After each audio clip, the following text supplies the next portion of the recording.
Hey, good morning, friends. Casey Ashmore coming to you from the studio or the road or a little bit of both. So had to move inside. The city is waking up out there, broadcasting from this top secret location in Houston, Texas.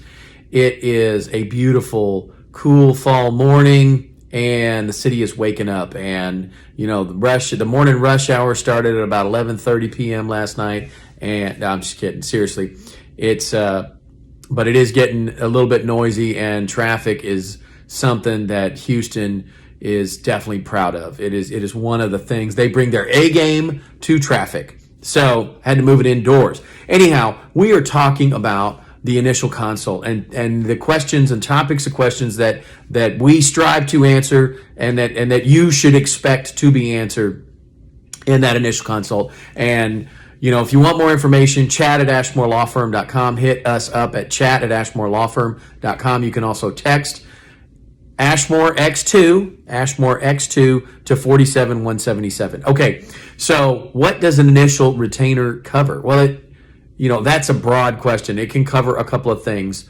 It can cover the initial filing fee. So let's talk about that real quick. Initial filing fee is $330. Initial service fees can be $100 to $200 per defendant. And if it's multi-parties, that right there, you're already at $500, $600, $700. And that's all the government's money and the process server's money. That's not even the law firms. There's no profit in there. That's just as pass through, right? So depending on how many parties to the litigation, it can be costly.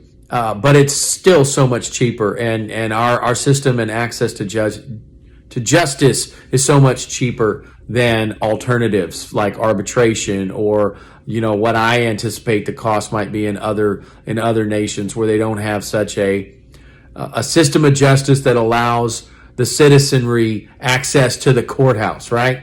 So what does that initial retainer cover? It's a projection of the cost to get through a stage in a case. Usually the initial halfway point, which in almost all civil cases, there's, a point where everybody, and even in criminal cases, there's a point where everybody has to take a breath and decide if the case is going on towards a trial posture or a resolution posture.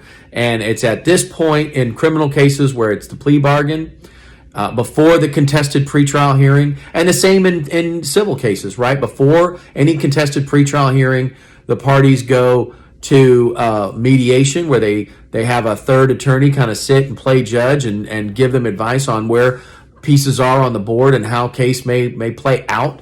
And the attorneys then are faced with the prospect of, do I settle and advise the clients to settle? Is this compromise good enough, right? And that's hopefully what the initial retainer covers. And then, of course, the retainer replenishments cover further litigation purposes. If the other side wants a temporary orders hearing, if the state of Texas makes an offer and your client can't accept it, then you start having to take postures about what pretrial motions, after the negotiations are over, you need an additional retainer. Usually the agreements are set up. You hit these milestones. That's what the retainer covers, is those milestones. It also covers copy costs, right? Your evidence and exhibits have to be compartmentalized, tabbed, indexed, and then multiplied numerous times. Those are things retainers cover. Retainers usually do not cover costs like depositions, court reporter fees, this, that, and the other. The client will be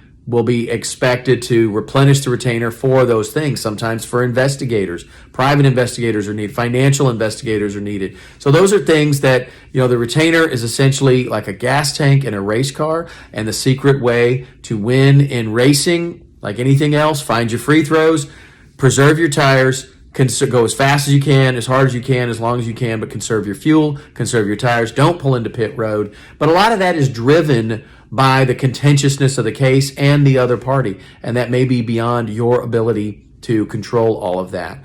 So I hope this has answered your questions. If you want more information, text Ashmore X2 to 47177, Ashmore X2 47177, or chat at ashmorelawfirm.com. Chat at ashmorelawfirm.com.